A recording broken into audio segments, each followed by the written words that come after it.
Daniel had just been fired from his job as a gardener, accused of theft. As he relived the moment, questioning whether he should have revealed the whole truth, the lady of the mansion caught up with him and asked a crucial question. Daniel's answer, however, made her break down in tears. Hello, my friends. I am Linda, and this is Linda's Love Stories. I hope you enjoy this story. Daniel was a simple man in his 40s who had just landed a job as a gardener at an imposing mansion. On the first day, he arrived early, eager to start his new job.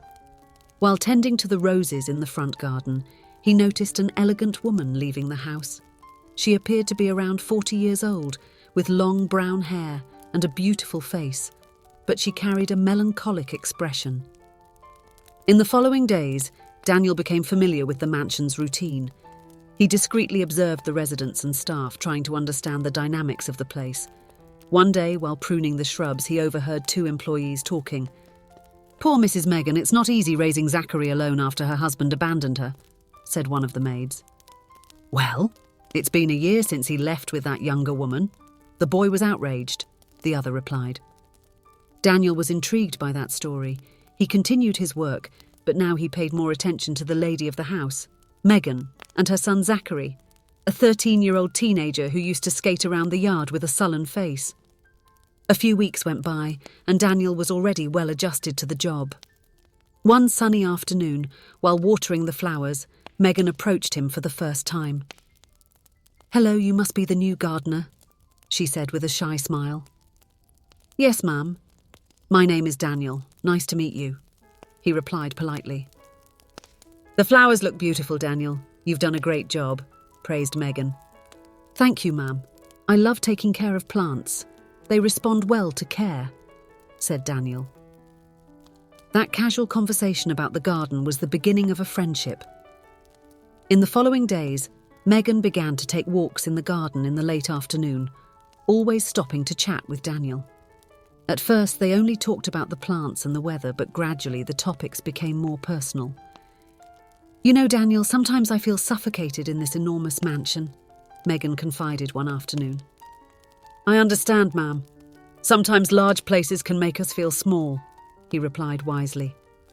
As the weeks went by, Megan and Daniel grew closer and closer. She felt comfortable sharing her thoughts with the kind gardener. One afternoon, sitting on a bench in the garden, Megan opened her heart. "Daniel, I need to tell you something. Before I got married, I lived on a farm. My family raised goats and we produced artisanal cheeses. It was a simple life. But I was happy," she said, her eyes shining with nostalgia. "It must have been a wonderful experience, ma'am," commented Daniel. "It was there that I met Zachary's father. He was a wealthy businessman interested in buying our property. We fell in love, and I ended up moving here after the wedding," continued Megan. "But you know, Daniel, I never fully got used to this life. I always dreamed of going back to the countryside." Daniel listened attentively, feeling an ever-growing connection with Megan. He gently touched her hand, a comforting gesture. They exchanged a knowing glance but soon pulled away, a little embarrassed. "You should chase that dream, ma'am," said Daniel encouragingly. "It's never too late to start over." Megan smiled, grateful for the support. She also shared her concern about Zachary. "I'm worried about my son. He's been hanging out with some suspicious people. I think a change of environment could do him good." Daniel had already noticed Zachary's rebellious behaviour. Several times he saw the boy climbing over the back wall to sneak out. Whenever he could, Daniel tried to advise the teenager. "Zachary, you have a great opportunity here. Don't waste your future by being rebellious," he would say. The boy even sympathised with Daniel, but he continued with his problematic behaviours. As time went by, Daniel realised he was falling in love with Megan. Her sweetness, combined with that melancholy, enchanted him more each day. But he knew he needed to maintain the appropriate distance between an employee and his employer. On an autumn afternoon, when the sun was already setting on the horizon, Daniel was getting ready to leave after his shift. It was then that he saw Zachary jumping over the back wall as usual. But this time, something fell out of the boy's pocket.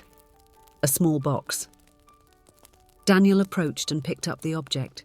It was a jewellery box, full of rings and bracelets that he recognised as Megan's. Zachary, realising he had lost the box, jumped back onto the property. "Daniel, give me back that jewellery box," demanded the teenager. "Don't do this, Zachary. Your mother doesn't deserve this heartbreak," replied Daniel, holding the box tightly. "Look, Daniel, I like you, you're cool. But this is none of your business," said Zachary, trying to justify himself. "My mum hasn't been giving me money to go out with my friends. I had to find a way." Daniel refused to return the jewellery box. It was then that Zachary did something unexpected and cruel. He started screaming, attracting the attention of everyone in the house. Within minutes, the other staff and Megan herself came running. "Mum, I saw Daniel trying to escape with your jewellery," accused Zachary, pointing at the gardener. Everyone was shocked. Daniel, caught off guard, didn't know how to defend himself without accusing Zachary and hurting Megan even more. The woman looked at Daniel with teary eyes, clearly not believing the accusation, but pressured by the situation. "Daniel, please pack your things and leave," said Megan with a choked voice. With a broken heart, Daniel left the mansion. He had barely arrived at his house when he heard the sound of a car approaching. It was Megan. She stopped beside him with red eyes and got straight to the point. "Daniel, tell me the truth. It was Zachary, wasn't it?" Reluctant but unable to lie to Megan, Daniel told the entire truth. Upon hearing the account, Megan lost her strength and fell into Daniel's arms, sobbing uncontrollably. "What did I do wrong in raising Zachary?" she asked between sobs. Daniel held her tightly, consoling her. There, on the sidewalk of a quiet street, the two shared a moment of profound connection. Daniel stroked Megan's hair, feeling his heart race with the closeness. "Megan, you didn't do anything wrong," he said softly. "Sometimes circumstances lead us down difficult paths, but there's still time to change." She looked up, meeting Daniel's gentle eyes. "How?" she asked, almost in a whisper. "Remember your dream of going back to the countryside? Maybe it's time to make it come true. Take Zachary to a simpler life, away from the temptations of the city," Daniel suggested. Megan was thoughtful for a moment, then a glimmer of hope appeared in her eyes. "But I don't know if I can do this alone," she confessed. Daniel held her hands firmly. "You are not alone, Megan. I will be with you if you want." In that moment, something changed between them. They were no longer employer and employee, but two people who cared deeply about each other. In the following weeks, Megan made a courageous decision. She sold the mansion and bought a small rural property. It was a modest farm with a small herd of goats and a structure for producing artisanal cheeses. The change was a shock to Zachary at first. The rebellious teenager, used to the comfort of the city, had difficulty adapting. But gradually, the daily work with the animals and the contact with nature began to transform him. Daniel, keeping his promise, moved closer to Megan's new property. Every day he went there to help with the farm work. Together they took care of the goats, produced cheeses and planned the business's future. As months went by, the love between Megan and Daniel naturally blossomed.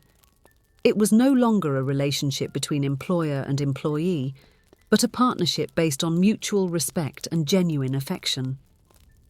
Zachary, seeing his mother's happiness and Daniel's positive influence, began to change his behaviour. A year after the move, Megan's small farm was already known in the region for its delicious goat cheeses. Zachary, now 14 years old, had become a responsible and dedicated teenager, helping with the property's work enthusiastically. One sunny afternoon, as Megan and Daniel watched the sunset while sitting on the porch of the simple house, she turned to him with a radiant smile.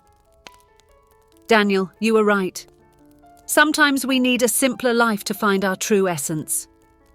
He smiled back, holding her hand lovingly. "And sometimes we need to lose something to find something much better," he replied, looking into her eyes.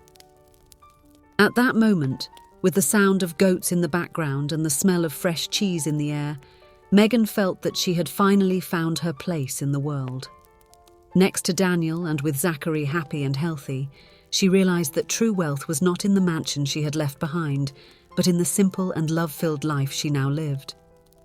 The story of Megan, Daniel, and Zachary is a reminder that sometimes it takes courage to leave behind comfort and seek true happiness. That simplicity can heal deep wounds, and that love, when true, has the power to transform entire lives. And so, on that small farm, a new family was formed. Megan, once a prisoner of a life that did not fulfill her, was now free to be who she always wanted to be. Daniel, the gardener who had planted the seeds of change, now reaped the fruits of a mature and true love. And Zachary, the rebellious teenager, had found his path, learning the value of honest work and the connection with nature. Together, they proved that it is never too late to start over, that the mistakes of the past can be overcome, and that sometimes a true home is not a place, but the people with whom we choose to share our journey. If you enjoyed, please give it a like and subscribe to the channel. Leave a comment with a number from 1 to 5 to let us know how much you liked the story. Also, watch the video that is currently on your screen. See you soon.